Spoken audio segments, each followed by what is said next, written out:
मुझे ना पहले मिस्ट्री स्टोरीज पे ना बिल्कुल बिलीव नहीं था। लेकिन जो मेरी कज़न आर्यन के साथ हुआ, उसके बाद हमारे घर वाले होटल के रूम नंबर को नॉर्मल तरीके से देखना बंद कर दिए। उस होटल का नाम द पाइन क्रेस्ट होटल था। बाहर से होटल किसी मूवी के सेट से कम नहीं लग रहा था, लेकिन जब अंदर आर्यन गया तो उसे अजीब सी फीलिंग हुई, जैसे कोई उसे देख रहा हो। रिसेप्शन में उसे की कार्ड मिला। वहाँ पे एक लेडी थी, उसने उससे कहा कि अगर आपको कुछ भी थोड़ा सा भी डिस्टरबेंस हो रात को तो आप रिसेप्शन में कॉल कर दीजिएगा। उसने ज़्यादा ध्यान नहीं दिया। वो लिफ्ट से 4th फ्लोर पर पहुंचा। देखता है कि कॉरिडोर पूरा अनयूजुअल तरीके से खामोश। ना टीवी की आवाज़, ना लोगों के बैठने उठने, ना लोगों की बिल्कुल आवाज़ ही नहीं थी। उसने की कार्ड को स्विप किया और दरवाज़ा खुल गया। जब वो अंदर गया रूम के, तब वो देखता है अनयूजुअल, एकदम अजीब चीज़। वो थी क्लॉक, डिजिटल क्लॉक जो 11:11 पर रुक गई। उसने बैटरी निकाली और नई बैटरी क्लॉक में लगाई। फिर भी क्लॉक नहीं चल रहा था, तो उसने हंसकर कहा, होटल शायद चीप है। उसके सारे फ्रेंड फायर के लिए नीचे गए थे। आर्यन थोड़ा थक गया था, इसलिए वो रूम में ही रुका। लगभग 11 बजे लैंडलाइन में फ़ोन आता है। वो फ़ोन उठाता है और बोलता है हेलो। दूसरी तरफ बिल्कुल खामोश, आवाज़ बिल्कुल नहीं आ रही थी। बस धीरे धीरे धीमी धीमी किसी की सांस लेने की आवाज़ आ रही थी। बस आर्यन इरिटेट हो गया था। वो फ़ोन रख दिया। 5 मिनट बाद फिर से फ़ोन आता है। इस बार वो फ़ोन उठाता है तो इस बार धीमी आवाज़, ठंडी सी हल्की सी आवाज़ आती है और वो आवाज़ बोलती है कि तुम्हें यहाँ पर नहीं आना चाहिए था, और फ़ोन कट हो जाता है।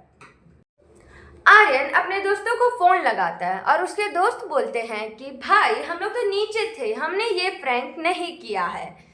आर्यन को लग रहा था कि शायद उसके दोस्त उसके साथ प्रैंक कर रहे हों, लेकिन वो लोग प्रैंक नहीं कर रहे थे। आर्यन इरिटेट हो गया था बहुत ज़्यादा। वो रख देता है, फिर सोता है। लगभग 12 बजे कॉरिडोर में किसी की चलने की आवाज़ आ रही थी। टक टक टक।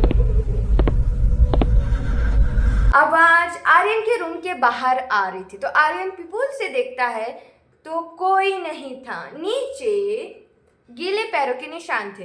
बाहर बर्फ पड़ रही थी, तो इसलिए शायद कोई बाहर से आया होगा तो उसके पैरों के निशान बन गए होंगे। लेकिन वो निशान जो पैरों के हैं वो आर्यन के रूम के तरफ बढ़ रहे थे।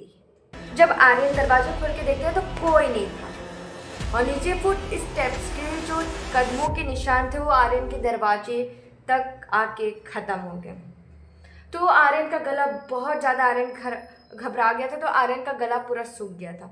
तो रात भर सोने की कोशिश करता है लेकिन सो नहीं पाता है। 2:30 बजे उसकी नींद खुलती है और देखता है कि कोई कॉर्नर में, जो रूम के अंदर एक कॉर्नर पे एक कुर्सी थी, उस कुर्सी पे कोई बैठा हुआ था। अंधेरे में ना कुछ नहीं दिख रहा था, बस उसकी आउटलाइन दिख रही थी। तो आर्यन फ्लैशलाइट ऑन करता है और देखता है कि कुर्सी पे कोई नहीं था। टैप ऑन हो गया था, नहीं पता कौन ऑन किया था। जो पानी गिरने की आवाज़ थी पूरे रूम में गूंज रही थी। आर्यन डर के मारे रिसेप्शन में फ़ोन करता है, कॉल करने की बहुत कोशिश करता है, लेकिन लैंडलाइन डेड था और मोबाइल में ना नेटवर्क दिखा ही नहीं रहा था। तो आर्यन कि अचानक से उसको फ़ोन में नोटिफिकेशन आता है अननोन नंबर से, और वो मैसेज आता है। मैसेज में लिखा रहता है चेक दी ड्रॉर। आर्यन डर के मारे बेड साइड में एक ड्रॉर था, उसको खोलता है और उसमें से एक फ़ोटो निकलती है। फ़ोटो ब्लैक एंड वाइट में था और उसमें एक लड़का था जो होटल के बाहर था, और उस फोटो के पीछे लिखा था रूम नंबर 27 से बाहर मत जाना। आर्यन नीचे फोटो के नीचे देखता है डेट, और जो डेट थी ना आज की थी, एग्जैक्टली 5 साल पहले की। और उसमें जो लड़का था वो उसकी सेम स्माइल थी, सेम फेस और इवन सेम हेयर स्टाइल था। आर्यन बहुत ज्यादा घबरा जाता है। ऐसे तैसे तो वो रात गुजार लेता है, लेकिन जब सुबह होता है वो तुरंत दौड़ के रिसेप्शनिस्ट के पास जाता है। रिसेप्शन में जो लोग थे सबको सारी बातें बताता है।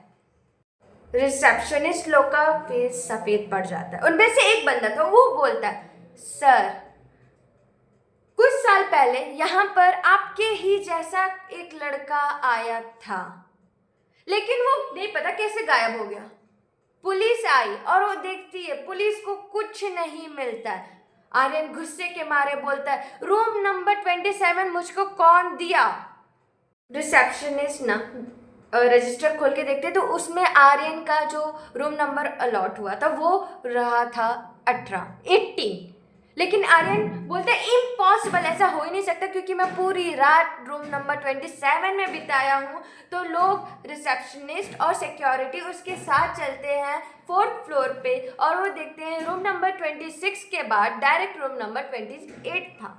सबके होश उड़ जाते हैं, सब डर जाते हैं। आर्यन बिल्कुल घबरा गए और बोलते हैं रूम नंबर 27 है कहाँ? क्योंकि 26 के बाद तो 27 होना चाहिए था, लेकिन नहीं, डायरेक्ट 26 के बाद 28 है।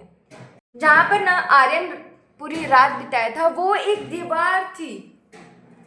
सिक्योरिटी बोलता है, सर ये दीवार तो होटल जब बन रहा था तब के टाइम से है। आर्यन के हाथ कांपने लग गया और वो इतना घबरा गया था, पॉकेट से की कार्ड निकालता और देखते की कार्ड पूरा सफेद था। उस दिन के बाद आर्यन कभी भी शिमला का नाम तक नहीं लिया। लेकिन कहानी यहीं खत्म नहीं होती। 3 महीने बाद एक एनवेलप आया, उसमें black and white photo Aryan की थी, सेंडर एड्रेस नहीं था। जो फोटो था ना ब्लैक एंड वाइट, उसमें आर्यन के साथ कोई और था कॉरिडोर में। जो था बंदा वो धुंधला था और उसमें लिखा था, तुम एक बार रूम नंबर 27 से निकल गए, लेकिन सबको दूसरा मौका नहीं मिलता है। कुछ दिन के बाद आर्यन ने वो फोटो जला दी, लेकिन हर रोज 11:11 पे किसी का अननोन नंबर से कॉल आता है, लेकिन आर्यन कभी भी रिसीव नहीं करता है अननोन नंबर को, बिकॉज स्टेप डाउन, क्योंकि उसे लगता है शायद अभी भी कॉल रूम नंबर 27 से आता हो, इसलिए वो फ़ोन अननोन नंबर का कभी भी रिसीव नहीं करता है। अगर आप एक ऐसे होटल में जाते हो जहाँ पर आपका रूम रिकॉर्ड में हो ही ना, और आप उस रूम में क्या पूरी रात गुजार पाओगे? कमेंट करके बताओ और ऐसी मिस्ट्री स्टोरीज के लिए चैनल को लाइक शेयर करना मत भूलना।